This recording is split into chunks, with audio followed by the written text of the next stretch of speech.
उसके दिमाग में उल्टी कमजोरी आई। क्या कमजोरी आई? गुरुजी ने सारे गांव वालों से तो कह दिया जाने के लिए, और मुझसे मना क्यों किया? अब तो मैं जरूर जाऊंगा, अब तो मैं जरूर जाऊंगा और स्नान करके आऊंगा। भाई इनने यही तो कही मेरे से, भैया तेरे दिनमान सही नहीं है, तू मत जाइयो भैया, अगली बार देखेंगे।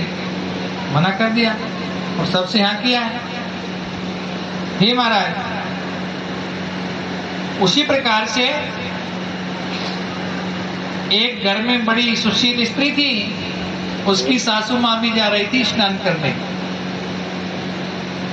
जब सासू माँ स्नान करने जा रही है तो उसका धर्म क्या बनता है, उसका कर्तव्य बनता है कि वो उसको जाने की तैयारी करे,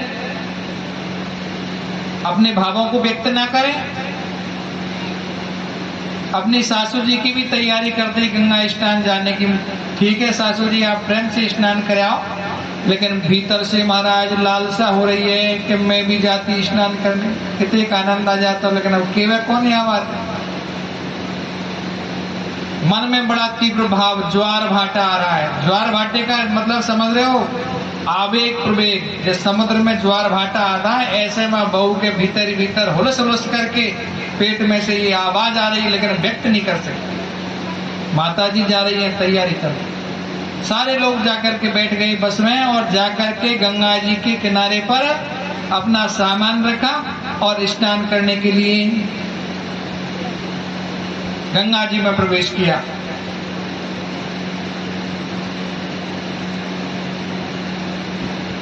उधर महाराज स्नान किया। अब जो व्यक्ति था जिसको मना किया था गुरुजी ने कि भैया तू हैरान मत हो, अगली साल देख लीजिए भैया, वो गंगा जी बीच गंगा में खड़ा हुआ है, और जो साथ में जाने वाले व्यक्ति है ना आप जैसे, उनसे कह रहा है लाला तुम पंडित जी से पूछ रहे हो कि हाँ भैया मैं भी गयो भैया, मुझसे तो मना कहा सु कर दई, मुझसे नहीं कर दई बिन्ने। अब देखो तुम सब गवाओ, मैं तुम्हारे संग आया हूं। पंडित जी से कहेंगे चल करके, मैं तुम्हारे संग आया हूं, तुम्हारे सामने यहाँ गंगा जी में खड़े हूं, अब नीनाओ मेरी मर्जी, नीनाओ मेरी मर्जी। हाँ भैया बात तो ठीक है। घूम फिर तमाम जनता के सामने आया, साथ साथ आ गया और आकर गुरुजी से कहा, गुरुजी आपने मना करी ना मुझे कि तू मत जाइयो भैया, पूछ लो सब जाने वालों से। मैं गया और गंगा जी में बिल्कुल खड़ा हुआ बीच गंगा में, और मैं नींद आया, मेरी मर्जी। अब तुम्हारा पंचांग खा गए हो कि लाला इतने परेशान का हो भैया तू, मैंने तो यह बात की यहाँ मना का शुक्र दई तेरे से। जब तू गंगा जी में ठाड़ो रह भी वापस आ गो, तो मैंने यूं ही तो कही कि तेरे भाग में डुबकी लगावो का सुनई है भैया, तेरे भाग में नहीं है। वहां ठाड़ो रह भी वापस आ जाएगा, और ये बात मैंने तुम यही समझाई पर तेरी समझ में नहीं आई। फिर उसकी बात वो समझ में आई, पंडित जी ने मना क्यों किया। इधर महाराज जी वो सासू जी माँ डुबकी लगा रही हैं, और माँ सेवा की मूदड़ी खुशक करके नहीं महाराज, बहु एक पात्र है परात है, वहां में गंगा जल डाल करके मैया आज मोकुनिया आकर के स्नान का करा दे भैया। गंगा का आह्वान होता है, गंगा मैया तुरंत जैसे ने सास ने डुबकी लगाई, या को आह्वान करवो हो कारण में आवाज पहुंची, गंगा जी गंगा को छोड़ करके और सीधे परात के बीच में काश हो जाती है। छलांग लगाई जल की वहीं से, और हाथ में से मुदड़ी को लेकर के नहीं धड़ाम गंगा जल के बीच में काश हो जाती है। बहू ने विचार करा, राम ये मुद्रिका तो मेरी सासू जी की, ये तो मेरी सास की है, लेकिन यहाँ कैसे आ गई। तमाम जो गए थे स्नान करने वाले उनके साथ में वापस आई। आने के बाद घर में चर्चा हुई कि भैया मैं गंगा स्नान तो कराई हूँ, लेकिन मेरी अंगूठी का सुख हो गई है, अंगूठी गिर गई है। बहू ने कहा माता जी मैंने तो यहीं जल पात्र में जल भरा और वहां मैं गंगा जी का आह्वान किया। जैसे ही मैंने आह्वान किया, बाके महाराज झट दिशनी परात में तुम्हारी अंगूठी कहाँ से आ गई। तो प्रेमी सज्जना, भाव से सब कुछ पैदा हो जाती है। यदि भाव नहीं है तो उसका कोई मतलब नहीं रह जाता है। उस बहू का भाव था तो गंगा जी को आना पड़ा। तो 88,000 ऋषिश्वर सूत जी महाराज का संवाद चल रहा है कि भैया, गंगा जी में जाने से जिस फल की प्राप्ति होती है, उस फल की प्राप्ति इस भागवत की कथा को श्रवण करने से ही हो जाती है। क्योंकि इसके अंदर तत्रैव गंगा यमुना च वेणी गोदावरी सेंद सरस्वती च सर्वाणि तीर्थानि वसन्ति तत्र यत्र चतुर्द्वार कथा प्रसंगा। ये सारे तीर्थ आते हैं, सारी गंगा जी आती हैं, ये भागवत जी के बीच में कहाँ से उपस्थित रह करें। हे महाराज जी, इस प्रकार से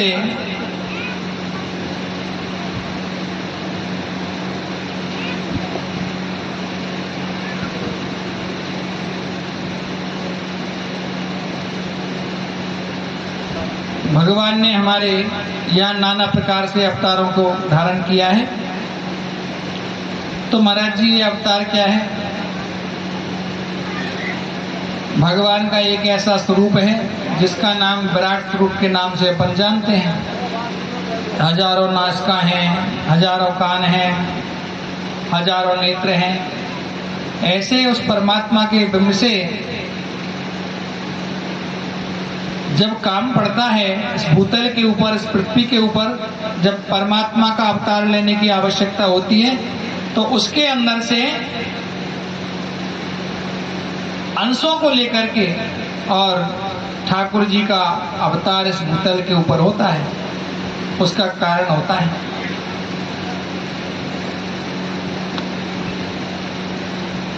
तो इस प्रकार से सबसे पहले हमारे यहाँ जो अवतार हुआ है वो सनकादिक रूप में कौमार नाम का अवतार हुआ है, और उन्होंने ब्रह्मचर्य व्रत की शिक्षा के लिए मृत्यु लोक में प्रचार प्रसारित किया है। दूसरा जो भगवान का अवतार है वो शौकर रूप में पधारे हुए हैं, बड़ा भगवान का अवतार हुआ है। और इसके उपरांत में तीसरा अवतार नारद जी का हुआ है। चौथा जो अवतार है चतुर्थ धर्म भार्यायाम नर नारायणो भूत्वा, नर नारायण भगवान का अवतार हुआ है, जिन्होंने तपस्या कैसे करते हैं उसके लिए सिखाया। इसके बाद में पांचवा कपिल देव जी भगवान का अवतार हुआ, जिन्होंने अपनी माता के लिए साइंस शास्त्र का प्रवचन किया। षष्ठे अत्रि अनसुयायाम दत्रा तेजी बता, छठा जो अनसुया अत्रि की पत्नी अनसुया के गर्भ से दत्तात्रेय जी महाराज पैदा हुए, और उन्होंने आत्मविद्या का प्रवचन किया है। और एक मार्कंडेय नाम की पुराण को बनाया है।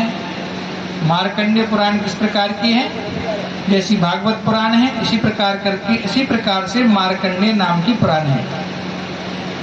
इसके बाद यज्ञ भगवान का अवतार हुआ है स्वाम्भु नाम के मनमंत्र के अंदर। और इसके उपरांत में आठवां जो भगवान का अवतार है वो ऋषभ देव जी महाराज का अवतार है। उन्होंने परमहंस धर्म के लिए चलाया। नववां जो भगवान का अवतार है वो पृथु जी महाराज का अवतार है, जिन्होंने गैया का स्वरूप बने हुई पृथ्वी के गर्भ से नाना प्रकार के बीजों के लिए निकाला। और 10वां जो भगवान का अवतार है वो भगवान मत्स्य रूप के अंदर पधारे हुए हैं, और चाक्षुष मनमंत्र के अंदर व्यवस्थ नाम के मनु को विहार कराया।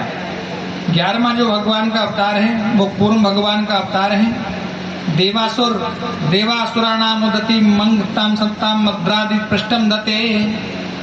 जिस समय के मध्य में समुद्र का मंथन हुआ और समुद्र अंदर मद्राचल पहाड़ समुद्र में डूबने लगा, तो भगवान ने केचुआ का रूप बना लिया। और इसके बाद में भगवान द्वादशे धन्वंतरी संवारवेदम प्रकाशितवाद, 12वें भगवान का अवतार धन्वंतरी भगवान है और 13वें भगवान का अवतार है मोहिनी रूप में भगवान पधारे थे, स्त्री का वेश बनाया देवताओं के कार्य को साधने के लिए। और इसके बाद में 14वां जो भगवान का अवतार है वो आधा नर है आधा सिंह है, नरसिंह भगवान का अवतार हुआ है। 15वां भगवान वामन देव जी में का रूप लेकर के पधारे, वामन अंगुल के ब्राह्मण देवता। और इसके बाद 3 पद भूमि राजा बलि से मांग करके और अपने भाइयों के देवताओं के लिए प्रदान कर दी।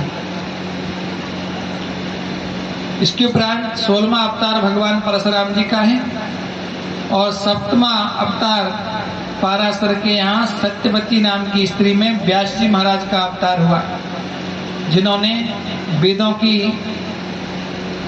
शाखाओं के लिए किया, वेदों का विभाजन कर दिया। 18वां अवतार महाराज दशरथ के यहाँ राम जी भगवान का अवतार हुआ। एकोन विषम विषम चयद कुले राम कृष्णो भूतवाम भुवोम भारम जहारा। इसके बाद बलराम जी महाराज और कृष्ण भगवान का अवतार हुआ।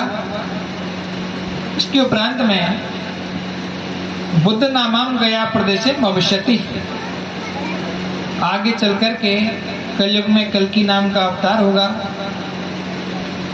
इस प्रकार से भगवान के ये नाना अवतार भूतल के ऊपर हुए हैं। और भगवान का अवतार तभी होता है जब उस अवतार की आवश्यकता होती है। भूतल के ऊपर नाना प्रकार के परेशानियां बढ़ जाती हैं, धर्म का लोप होता है, तो धर्म की स्थापना के लिए परमात्मा को इस भूतल के ऊपर आना पड़ता है। प्रेमी सज्जनों, शौनक ऋषियों ने सूत जी महाराज से कहा कि महाराज जिस भागवत को आप बाँच रहे हो ये भागवत किसने बनाई है और कौन से युग में बनाई थी? इयम संहिता कस्मिन युगे कस्मिन देशे केन हेतु प्रवृत्ताम तेन पुरुषेन प्रेतो व्यासो इमाम संहिताम बान। किसके कहने से बनाया, क्यों बनाया, ये सारे प्रश्नों को पूछ रहे हैं 88,000 ऋषीश्वर। तो महाराज जी उन्होंने कहा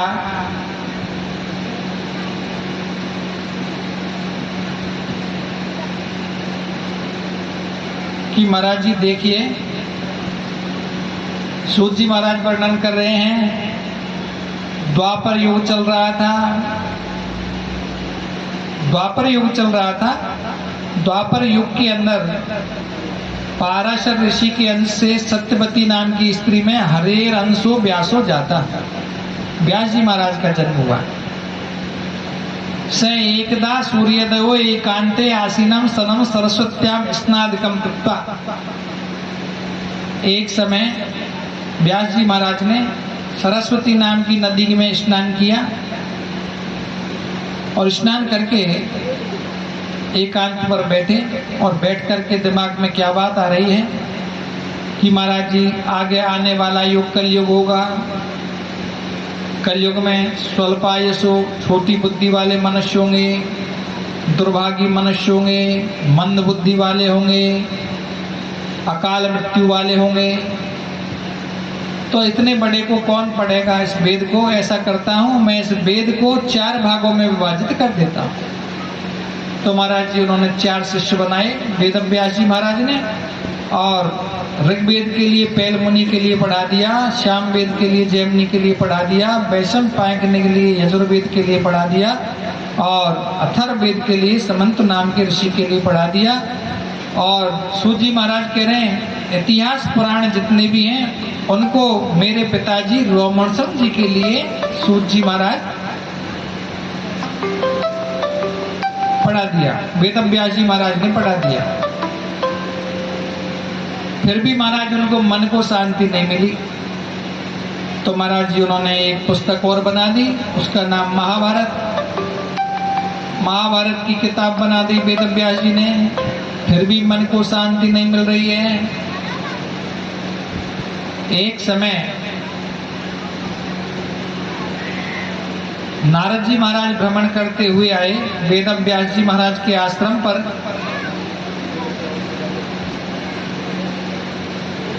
तो महाराज क्या हुआ,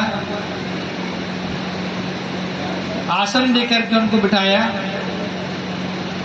वीणा पानीर नारदम मुखमासीनम सनम समीपे आसनम व्यासम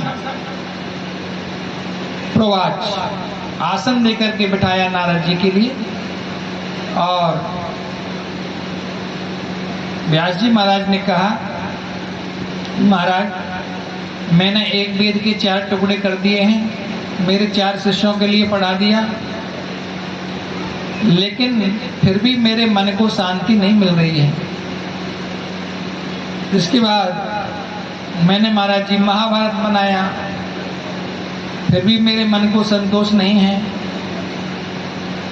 तो महाराज देखिए, हे नारद जी महाराज, तयोक्तम सर्वम ममास्ति तथापि स्वयं ममा संतो तस्यम कारणम त्वाम पृच्छामि। मेरे मन में असंतोष होने का कारण क्या है? महाराज जी, आप सूर्य के समान त्रिलोकी में व्याप्त रहते हो और वायु के समान सर्व प्राणी नामंतम स्फुरसि, अतो में न्यूनम यतम तद्वित्तम क्रिया। मेरे मन में ऐसी क्या परेशानी आ रही है, मेरा मन संतोष क्यों नहीं हो रहा है, ये आप मेरे लिए बताइए। नारद जी से निवेदन किया वेद व्यास जी ने। नारद जी ने कहा, महाराज देखिए, नारद जी ने अपने पिछले जन्म की बात के लिए वेद व्यास जी को वर्णन किया है कि महाराज देखिए, पिछले जन्म में मैं अहम प्राग जन्मनी वेदवादी नाम दास्याम पत्रो भवता, मैं पहले के जन्म में वेदवादी ब्राह्मणों के यहाँ एक दासी का पुत्र था। तो महाराज क्या हुआ, उस समय मैं बहुत छोटा था। चातुर्मास में एक महात्माओं का शिष्टमंडल आया और वो शिष्टमंडल चतुर्मास का जब महीने लगते हैं ना बरसात के, तो साधु संत महात्मा जितने भी हैं वो एक स्थान से दूसरे स्थान पर गमन नहीं करते हैं, क्योंकि नाना प्रकार के जीव जंतु चलने फिरने से समाप्त हो जाते हैं। इस कारण से वो एक ही जगह अपना आश्रय स्थल बना करके रखते हैं। तो आ गया शिष्टमंडल। मेरी माता जी,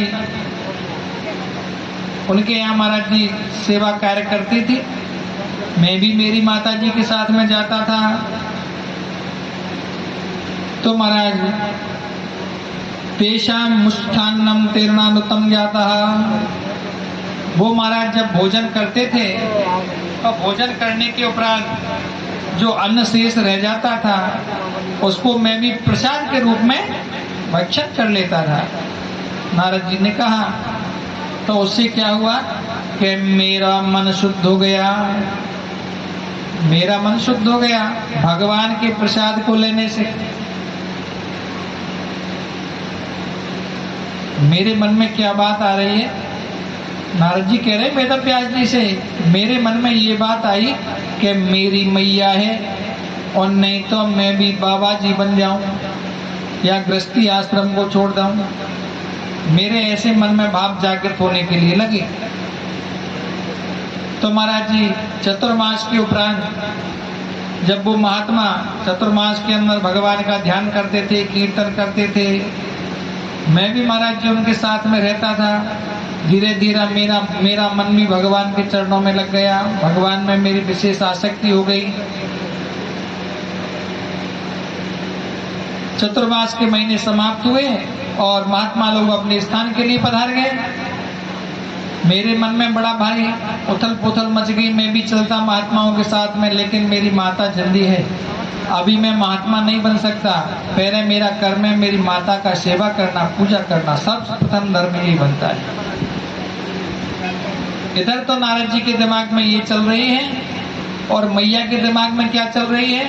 अरे मेरो नारद लाला अभी छोटो है, अभी उन्हें बड़ा हो जाएगा तो मैं यहाँ की शादी करूंगी, विवाह करूंगी, यहाँ के बाल गोपाल होंगे और यहाँ की गृहस्थी का बन जाएगी भैया। मैया ऐसे सोच रही है और नारद जी ऐसे सोच रहे हैं, दोनों के विपरीत विचारधारा चल रही है।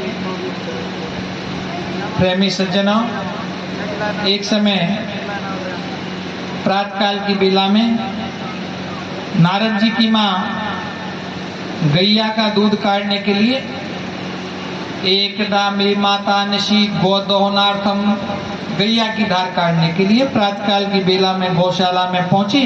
क्या देखा? रास्ते में एक सर्प पड़ा हुआ है। मैया को दिखाई नहीं दिया और मैया को पैर सर्प के ऊपर काज पड़ गया है। सतीम पतिम सर्पेणम दृष्टम ततु मृता। सांप को यह बात नहीं जानना को, सांप कभी भी ध्यान रखना, आप कभी से भी यह बात को कह देते हो कि साहब हम तो नहीं जाने आए कछु भी काम के लिए, हम यहाँ नहीं समझे साहब, खूब जानो, पर हाथ जोड़कर क्या कहते हो, हम तो यहाँ नहीं जाने साहब। क्यों नहीं जानो साहब? कब जानोगे? हम सांप से मत कह दीजिए यह बात है कि भैया हम तेरे स्वभाव नहीं जाने भैया। जिसको ईश्वर ने जो स्वभाव दिया है, परमात्मा ने दिया है, वो अपना काम करेगा। मैया को अनजाने में पैर धरा हुआ आ गया नारद जी का सर्प के ऊपर। तो सांप क्या कह रहा है? सांप यह बात नहीं जानो कि यार डोकरी है बेचारी, या वो दिखे नहीं, वो नहीं समझेगा। तुरंत फन पलटो खटाक, वो अपना काम करेगा जो ईश्वर ने उसको दे रखा है। तो महाराज जी मैया को डस लिया और डसने से मैया की मृत्यु काश हो गई है। प्रेमी सज्जनों, इस प्रकार से माता की मृत्यु के उपरांत में नारद जी महाराज ने अपनी माता का तमाम कर्मकांड किया और तमाम कर्मकांड करके उपरांत में अपने उत्तर दिशा की ओर गमन किया। तदुत्तरम क्रियाम तदुत्तराम दिशगतवान, और जनपद पुर ग्राम ब्रजादिशु, या गांव से बा गांव में, बा गांव से बा उपवन में, बा से बगीचा में, बा से बगीचा में आगे बढ़ते हुए चित्रधातु विचित्रादि नाम शिवलाताम सरोवरान, इस प्रकार से चलते हुए एक सरोवर के पास में जाकर के पहुंचे और एक पीपल के वृक्ष की जड़ में बैठ गए और परमात्मा का ध्यान किया है सज्जनों। एवं ध्यायतुम हरिम प्रादुर्भूम भवः, भगवान का कोई याद करता है तो परमात्मा आते हैं, लेकिन बुलाने वाला भी चाहिए भैया। आज भगवान ने नारद जी के बुलाने पर नारद जी का ध्यान, नारद जी ने ध्यान किया तो भगवान से नारद जी ने कहा, हे नारद, आस्मिन जन्मने दुर्रसम माम दृष्टो, तू भैया या जन्म में मेरे दर्शन का सुनी कर सके, तेरा हृदय मन तो पवित्र हो गया है, लेकिन मेरे दर्शन नहीं कर सके भैया। आकाशवाणी के द्वारा कहा। तब मई प्रीतियम रूपमिदम संस्कृतम महा, देखिए तेरी सेवा से मैं बड़ा भारी प्रसन्न हो गया, लेकिन मेरे अब जो सेवा करिए ना, या से तेरी मति भ्रम नहीं होगा। मति भ्रम का मतलब अब याद जन्म की याददाश्त बनी रहेगी भैया, मर जाओ जब भी कि पहले में नारद हो, मेरी मैया मरी, सांप ने काटी, ये पूरी चीज तो को याद रहेगी। स्मृति का मतलब ये है मई दृढ़ा मटी जाता, और इसके बाद फिर देह का पपात होगा, फिर तुम भैया मेरे पार्षद का सो बन जाओगे, फिर मेरे समीप आ जाओगे जब आप मेरे दर्शन कर सकोगे। आकाशवाणी ने कह दिया। नारद जी ने विचार किया, राम या जन्म में तो भगवान दर्शन देवे नहीं मेरे लिए, आकाशवाणी ने ये कहा है अगले जन्म में मिलेंगे, तो अब यो शरीर कैसे छूटे जे मैंने धारण कर रखा है। तो महाराज जी जब प्रजा ब्रह्मा जी ने प्रलय के लिए किया तो महाराज जी तमाम प्रजा नष्ट हो गई, और उसके साथ में नारद जी भी प्रश्वास के द्वारा अंदर पधार गए हैं ब्रह्मलोक के ब्रह्मा जी के में। और जब तमाम सृष्टि की रचना हुई, जब ब्रह्मा जी के 10 पुत्रों में काश पैदा हो गए हैं, मानस पुत्र बन करके आए। हे महाराज,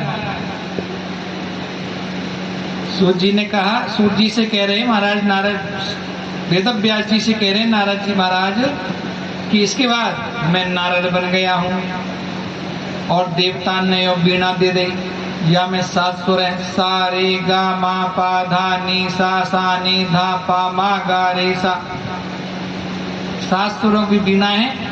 जैसे ही मैं महाराज जी बजाऊं तो कभी भगवान मेरे आगे यार खड़े काश हो जाते हैं, कभी आगे कभी पीछे, कभी आगे कभी पीछे। वेदव्यास जी से वार्ता चल रही, तो वेदव्यास जी महाराज आपने एक वेद के 4 टुकड़ा कर दिए, बहुत अच्छा किया। फिर महाभारत बना दिया, बहुत बढ़िया किया। लेकिन ये जनता है ना, ये जनता जो भगवान के भक्त हैं, ये मन में क्या सोच रहे हैं? ये सोच रहे हैं कि भैया वेदव्यास जी ने कोई ऐसी चीज नहीं बनाई जे में भगवान के कृष्ण को गुणानुवाद का सुक्रियो हो, वो हमारे काम की है। तो हे वेदव्यास जी, या जनता के लिए, भगवान विष्णु के भक्तों के लिए एक ऐसी पुस्तक बनाइए जिसमें भगवान के गुणानुवाद भरे पड़े हुए हैं। तो नारद जी ने प्रेरणा दी वेदव्यास जी के लिए, और वेदव्यास जी के दिमाग में बात आ गई। नेत्र बंद करके माया का दर्शन किया, और दर्शन करके नहीं महाराज 18,000 श्लोक काश बना दिए हैं, भागवत के लिए तैयार कर दिया। और ये 18,000 श्लोक बना करके अपने पुत्र सुखदेव जी महाराज को पढ़ा दी। पढ़ाएंगे नहीं तो आगे कैसे चलेगी भागवत? सुखदेव जी के लिए पढ़ा दे। 88,000 ऋषियों ने